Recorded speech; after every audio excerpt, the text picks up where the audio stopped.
انا اخر واحده بجرب كيكه جمانه واحمد الزامل. بجد ترند رهيب يا جماعه ولازم تجربيه. كان فايتني كتير جدا. طعمها لذيذ وحلو حلاوه ملهاش حل. بصوا، وخصوصا لما تسيبيها كمان ليله في التلاجة. مش عايزه اقولك طعمها خطير ازاي.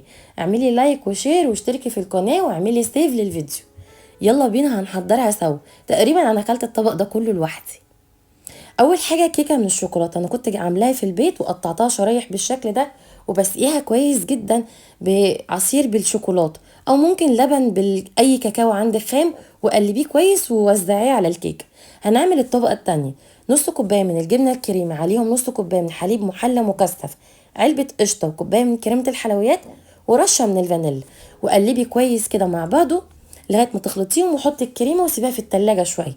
هنسيح دلوقتي شوكولاته خام مع كريمه. تمام. بس هنا عملت معايا الدنيئه. حسيت ان الشوكولاته مش كتيره قوي ان انا اعمل الطبقه الثالثه. عملتها بالشكل اللي انتوا شايفينه ده. وبقيت الكريمه اللي سيحتها مع الشوكولاته حطيت عليها اللي هو شوكو رايس، ومعلقتين كبار من الكاكاو الخام، وقلبتهم كويس ووزعتهم بالشكل. بعد ما دوبت باقي الشوكولاته مع الكاكاو وحطيت عليهم شوكو رايس، وزعتهم كويس جدا بالشكل ده على وش الطاجن من فوق. وسبتها بقى في التلاجة. طبقات رهيبة يا جماعة، جربيها بالهنا والشفا مقدما. باي باي.